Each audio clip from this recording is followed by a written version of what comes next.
Hello viewers, the success career academy চ্যানেলে তোমাদের স্বাগত জানাই।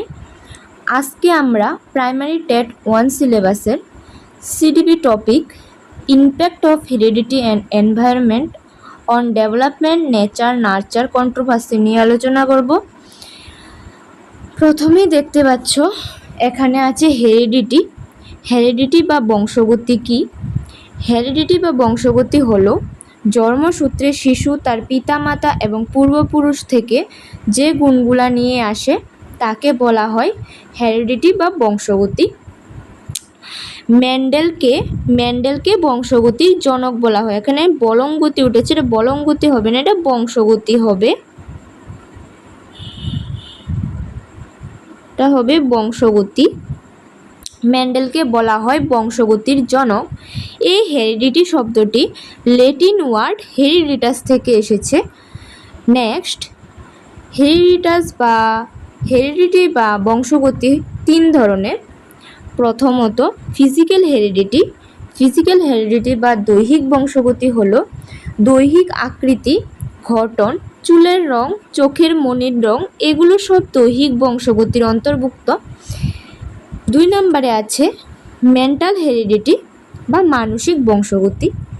প্রক্ষোভ, প্রবৃত্তি, চিন্তা শক্তি ইত্যাদি মেন্টাল হেরিডিটির অন্তর্ভুক্ত। 3 নম্বরে আছে টেম্পারমেন্টাল হেরিডিটি বা মনোপ্রকৃতিগত বংশগতি। মুড বা মেজাজ মনের উপর, এটা শরীর বা মনের উপর নির্ভর করে, সেজন্য এটাকে মনোপ্রকৃতিগত বলেছে। মুড বা মেজাজ মনোপ্রকৃতিগত বংশগতির উদাহরণ। নেক্সট আমরা জানব এনভায়রনমেন্ট মানে পরিবেশ। পরিবেশ কি? ব্যক্তিকে যা পরিপূর্ণভাবে পরিবেষ্টিত করে আছে তাকে পরিবেশ বলা হয়। পরিবেশ নিষ্ক্রিয় নয় বরং সক্রিয়।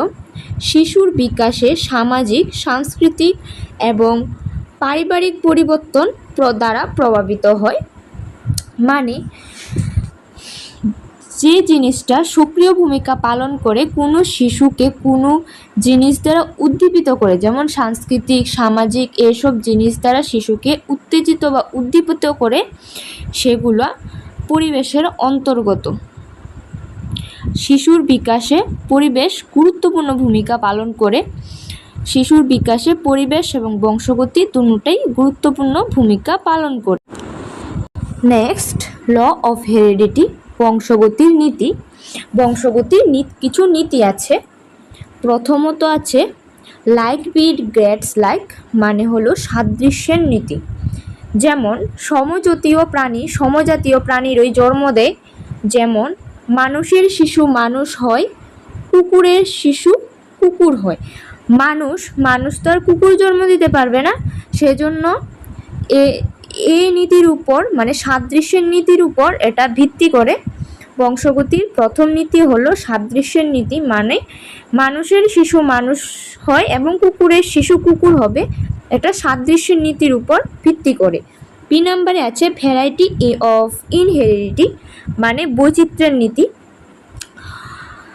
আমরা প্রথমত দেখেছি সমজাতীয় প্রাণী জন্ম দেয়। এর মধ্যেও আমরা দেখতে পাচ্ছি অনেক সময় আমরা দেখি শিশু তার পিতা মাতার মতো হয় না। শিশু সুন্দর পিতা মাতার শিশু কুৎসিত হয়, আবার লম্বা পিতা মাতার শিশু পেটে হয়। এই যে জিনিসটা হয়, এটা বৈচিত্র্যের নীতির উপর ভিত্তি করে। এখানে বংশগতির 2টি নীতি আমরা দেখতে পাচ্ছি। নেক্সট, মেকানিজম অফ হেরিডিটি, মানে বংশধারার কৌশল। বংশধারা কিভাবে এটা নির্ধারণ হয়। প্রাণীর প্রতিটি কোষ সমসংখ্যক ক্রোমোজোম দিয়ে গঠিত। মানুষের ক্ষেত্রে এই ক্রোমোজোমের সংখ্যা 23 জোড়া। মানুষের ক্ষেত্রে ক্রোমোজোমের সংখ্যা কয়টি? 23 জোড়া। 22 জোড়া অযৌন ক্রোমোজোম এবং 1 জোড়া যৌন ক্রোমোজোম, যার মধ্যে 23টি আসে পিতার থেকে, 23টি আসে মাতার থেকে। প্রতিটি ক্রোমোজোমের মধ্যে অসংখ্য জিন থাকে। জিন হলো বংশগতির ধারক ও বাহক। বংশগতিটা কার উপর নির্ভর করে? জিনের উপর। শিশুর লিঙ্গ স্থির হয় জোড়া যৌন ক্রোমোজোম দ্বারা পুরুষের যৌন ক্রোমোজোমে থাকে XY এবং নারীদের যৌন ক্রোমোজোমে থাকে XX।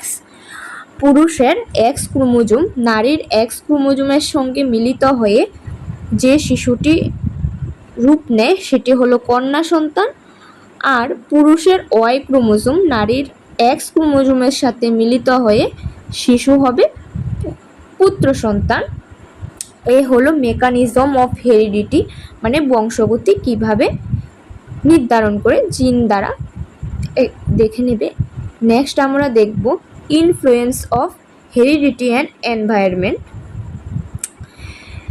যারা ব্যক্তি জীবনে বংশগতির উপর গুরুত্ব দিয়েছেন তাদের বলা হয় বংশধারাবাদী বা হেরিডিটিয়ান। যারা ব্যক্তি জীবনে পরিবেশের উপর গুরুত্ব দিয়েছেন তাদের বলা হয় পরিবেশবাদী বা এনভায়রনমেন্টালিস্ট।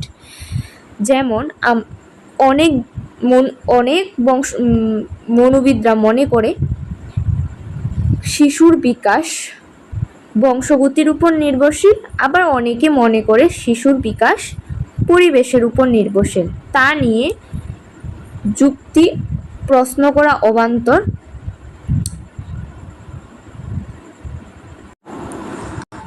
এখানে কিছু বংশধারাবাদীর বক্তব্য আমরা পড়ব। তারা কিসের উপর এক্সপেরিমেন্ট বা সমীক্ষা দিয়েছিলেন। কিছু বংশধারাবাদীর মধ্যে আছে, প্রথমত যে সমীক্ষাটা আছে সেটা হলো গ্যালটনের সমীক্ষা। গ্যালটন হলেন প্রথম মনোবিজ্ঞানী যিনি মানুষের বংশধারার প্রকৃতি ও মাত্রারূপের সমীক্ষা করেন।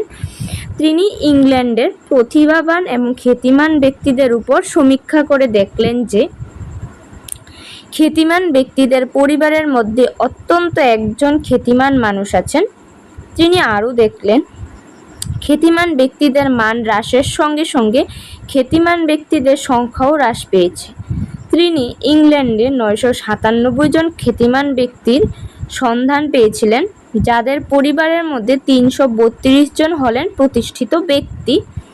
অপরদিকে 997 জন সাধারণ ব্যক্তির পরিবারের মধ্যে তিনি মাত্র একজন বিখ্যাত ব্যক্তির সন্ধান পান। গ্যালটন আমেরিকা যুক্তরাষ্ট্রের একই ধরনের সমীক্ষা করেন এবং একই ধরনের ফল পান। ইংল্যান্ড অপেক্ষায় আমেরিকা যুক্তরাষ্ট্রের শিক্ষার সুযোগ অনেক বেশি। এই সমীক্ষা গ্যালটনের বংশধারাবাদীকে আরও শক্তিশালী করে।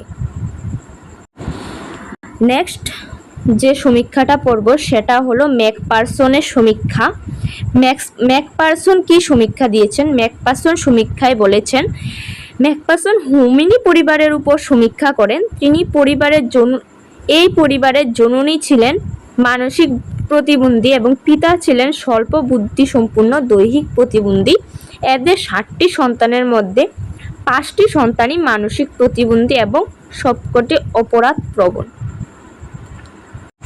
এর মানে বোঝা যায় ব্যক্তির বিকাশে পরিবারের ভূমিকা সবচেয়ে গুরুত্বপূর্ণ। যেমন মাতা ছিলেন মানসিক প্রতিবন্ধী, পিতা ছিলেন স্বল্প বুদ্ধিসম্পন্ন প্রতিবন্ধী। তাদের 7টি সন্তানের মধ্যে 5টি সন্তানই ছিল অপরাধ প্রবণতা এবং মানসিক প্রতিবন্ধী। নেক্সট 3 নম্বরে আছে গর্ডার্ডের সমীক্ষা। গর্ডার্ড কি সমীক্ষা দিয়েছেন? 1914 খ্রিস্টাব্দে গর্ডার্ড কালিকাক পরিবারের উপর সমীক্ষা করেন। কালিকাক পরিবারের কর্তা মার্টিন কালিকাক ছিলেন আমেরিকার একজন সৈনিক, যার স্ত্রী ছিলেন মানসিক প্রতিবন্ধী।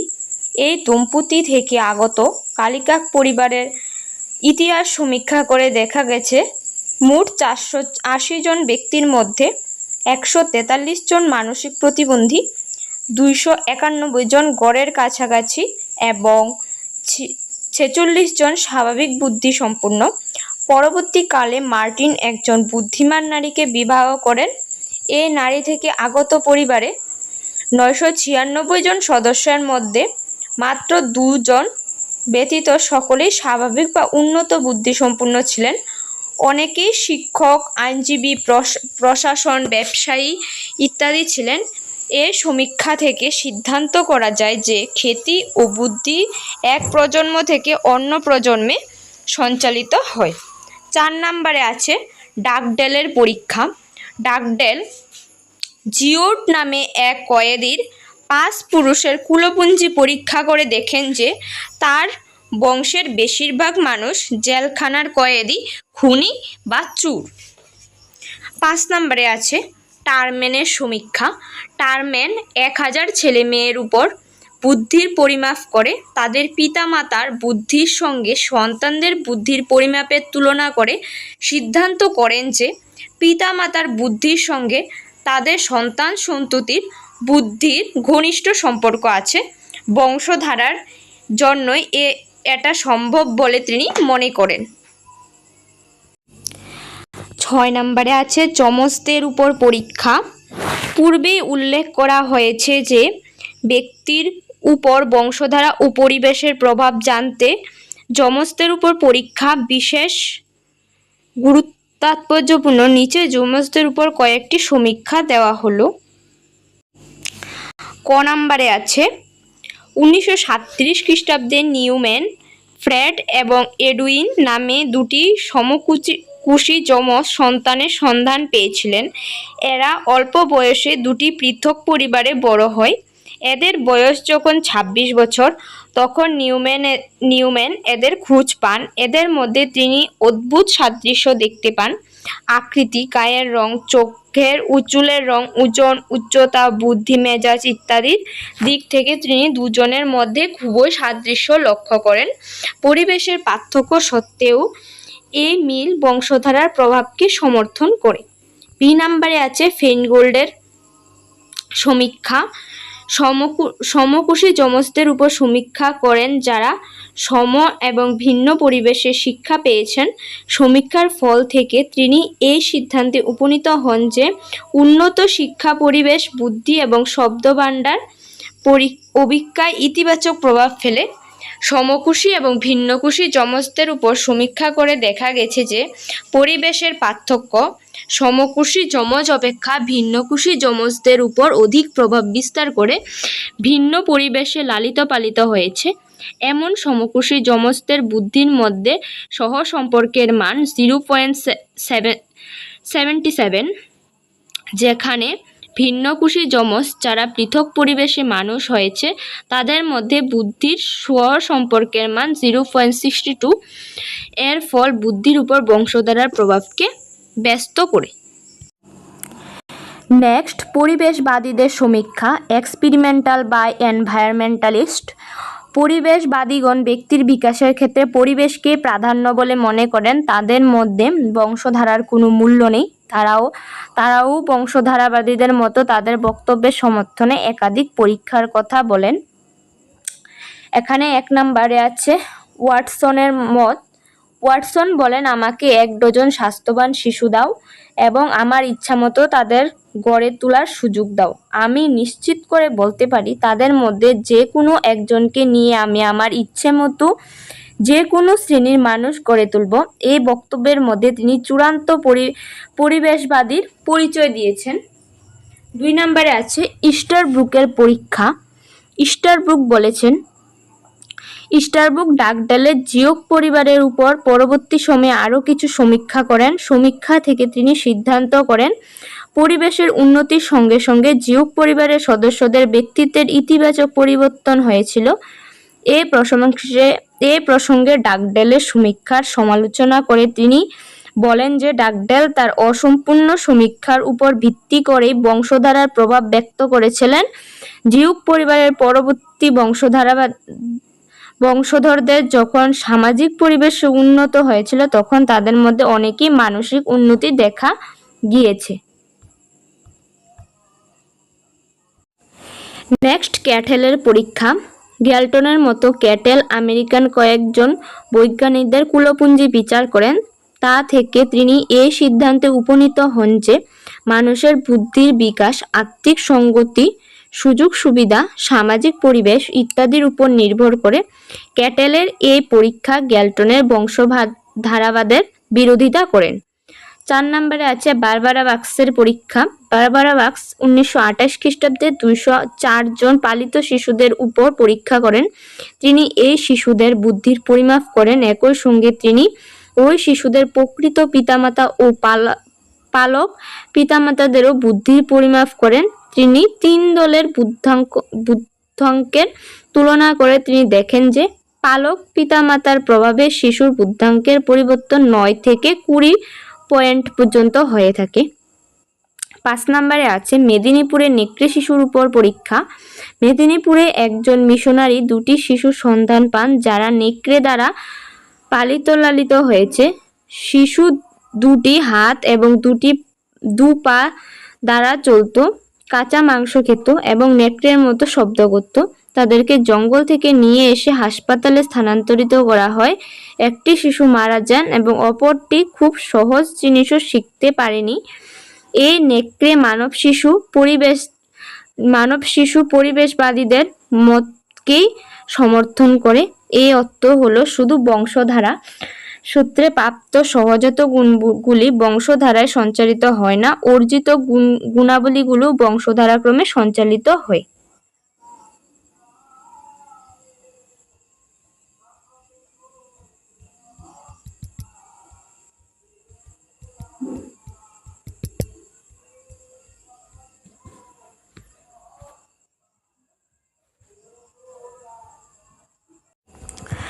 নেক্সট আমরা পড়ব গার্ডিজ ও হেলেনের জীবন ইতিহাস। গার্ডিজ ও হেলেন নামে 2টি সমকুশী যমজ কোনো কারণে 18 মাস বয়সে পৃথক হয়ে যায় এবং ভিন্ন পরিবেশে মানুষ হয়। গার্ডিজ পার্বত্য অঞ্চলে বড় হয় এবং শৈশবেই পড়ালেখা ত্যাগ করে কারখানায় কাজ করে জীবিকা অর্জন করে। হেলেন পালিকা মাতার চেষ্টা ও যত্নে স্নাতক হয়ে বিশ্ববিদ্যালয়ে শিক্ষকতার কাজ করে এবং শিক্ষিত পরিবারে তার বিবাহ হয়। 35 বছর পর যখন তাদের আবিষ্কার করা হলো, দেখা গেল তাদের মধ্যে দ্বিস্তর পার্থক্য গড়ে উঠেছে। হেলেন গার্ডিসের চেয়ে বুদ্ধি, সৌন্দর্য, আত্মবিশ্বাস, আচার-আচরণ, মানসিক সামর্থ্য সব দিক থেকে অনেক এগিয়ে আছে। বংশধারা এক হওয়া সত্ত্বেও ভিন্ন পরিবেশে বড় হয়ে উঠেছে তাদের মধ্যে এই পার্থক্য দেখা দিয়েছে। এই পরীক্ষা পরিবেশের প্রভাবকে সমর্থন করে। তো এ হলো বংশধারা ও পরিবেশ। নেক্সট আমরা কিছু এমসিকিউ নিয়ে আলোচনা করব। তোমরা দেখবে এমসিকিউগুলি। এখানে দেখতে পাচ্ছ প্রথম যে এমসিকিউটা আছে, বংশগতি হলো একটি, অপশান এ হলো আনসার, জৈবিক বিষয়। 2 নাম্বার, শিশুর জীবনে পরিবেশের প্রথম প্রভাব শুরু হয়।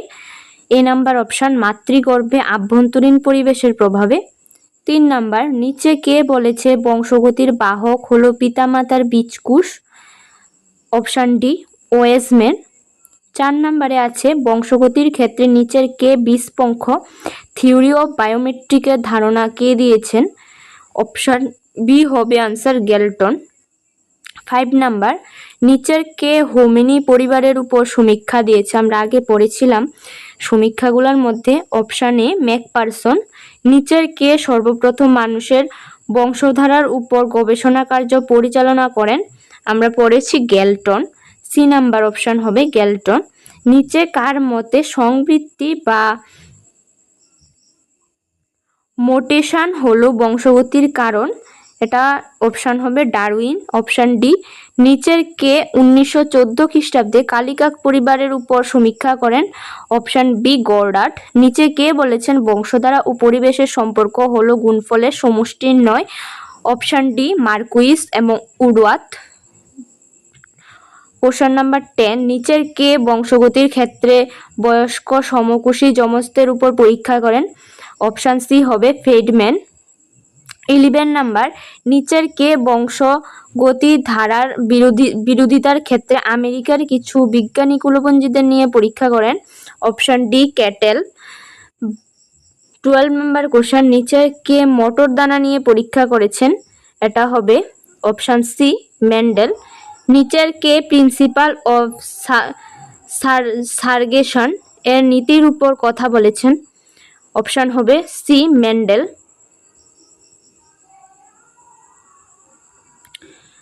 কোশ্চেন 14 ফ্রান্সিস গ্যালটনের উত্তরাধিকার সূত্র অনুযায়ী বংশগতির সূত্রে শিশুর অর্জিত উপাদান নিচের কোনটি সঠিক? Option D. উপরের যে অপশানগুলো দিয়েছে সবগুলোই সঠিক। পুরুষ ও মেয়েদের মধ্যে কত জোড়া ক্রোমোজোম অভিন্ন থাকে? 22 জোড়া বা 44টি। আমরা পড়েছিলাম 22 জোড়া অযৌন ক্রোমোজোম এবং 1 জোড়া হলো যৌন ক্রোমোজোম। পুরুষ ও মেয়েদের মধ্যে কত জোড়া লিঙ্গ নির্ধারক ক্রোমোজোম? 1 জোড়া বা 2টি। 17 নিচে কার মতে বংশগতি সম্পর্কে ডাবল হেলিক্স মতবাদের সঙ্গে যুক্ত? ডি নাম্বার জেমস ওয়াটসন ও ফ্রান্সিস ক্রিক।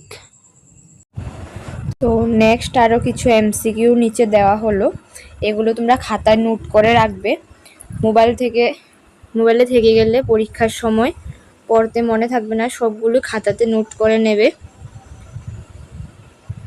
এখানে আরও আছে, এখানে 79 এমসিকিউ দেওয়া হলো। যদি আমাদের ভিডিওগুলো ভালো লেগে থাকে অবশ্যই চ্যানেলটিকে সাবস্ক্রাইব করে পাশে থাকবে এবং পাশের বেল আইকনটি অন করে রাখবে, পরবর্তী ভিডিও আপডেট দেওয়ার সাথে সাথে তোমাদের কাছে যেন নোটিফিকেশন চলে যায়। ধন্যবাদ।